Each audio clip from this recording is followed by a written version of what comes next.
I'm Kim Gallagher Horton. I work in the commercial insectary business. I run a company in California.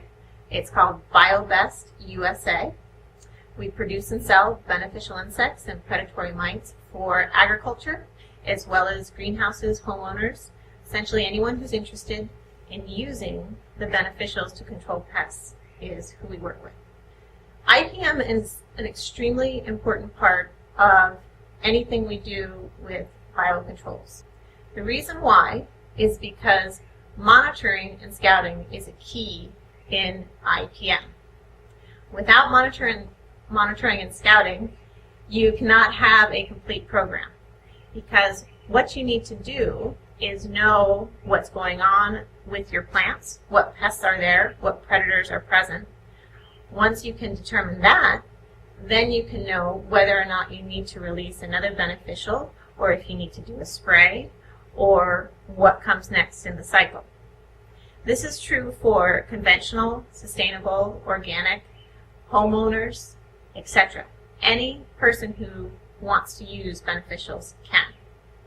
The importance of monitoring and scouting is a key part of that, though. Another important part of IPM is knowing your pests.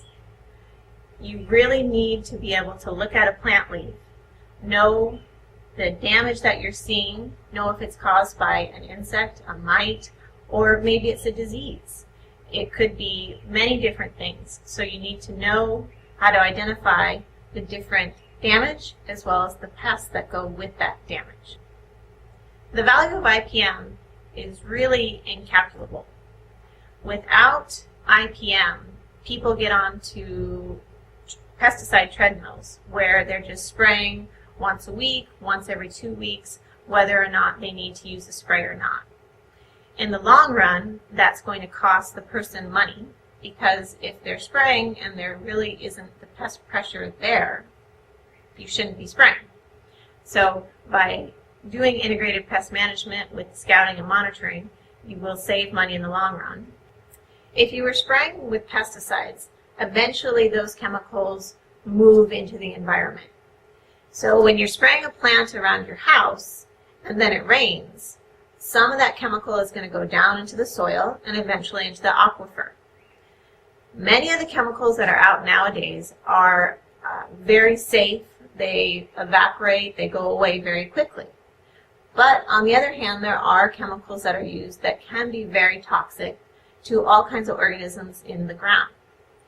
By using IPM, we can reduce the amount of chemicals that could possibly get into our groundwater, into our lakes and streams and rivers.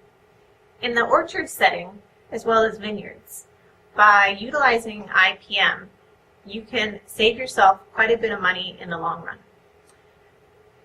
You want to know what is going on out in the crop before you use a spray or a chemical.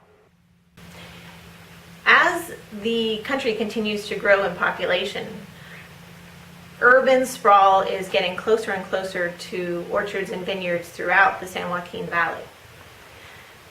As stewards to the environment, as farmers are, it's really important that we do as much as possible to keep residents and farmers working together happily. In general, residents think that any type of spray rig is spraying a toxic chemical. So it's extremely important that we educate people as to the other practices that are done in the orchards and vineyards, to explain to them that just because a spray rig is going through, it's not something that's necessarily toxic and is going to get onto their children and pets. On the other hand, it's important that growers reduce the use of chemicals as much as possible, so that first of all you save money by not using as many chemicals, and then also you can use the beneficials in conjunction with a lot of the chemicals that are on the market now. Many of the chemicals are not as toxic as they previously were. They're very selective to certain insects and mites, and they can be used in conjunction with natural enemies, such as predatory mites, beneficial insects, or predatory insects. When using natural enemies, there are challenges involved as well. One of the main challenges is there's quite a few different natural enemies out there for quite a few different pests. Therefore, you really need to know which pest you have and which predator to use. That goes back to monitoring and scouting, one of the keystones of IPM. By knowing which pest you have, you can properly decide which predator to release. This is extremely important with using natural enemies, but on the other hand, it's of course important when using chemicals too. You don't want to necessarily use an insecticide if you have a mite issue. One of the most rewarding parts of working in the insectary industry is education. I really enjoy going into an orchard, a vineyard, a greenhouse, looking at what's going on, talking to the grower about what they're seeing, and then explaining from my background what I see is going on. I really enjoy it when we're looking at a sticky card and we see an insect present and I can point it out and say, oh, you have this good guy working for you. And then the grower looks at me and the light bulb goes on above their head and they say, oh, I always thought that was a pest. Education is an extremely important part of IPM, and it is my favorite part of working in the commercial industry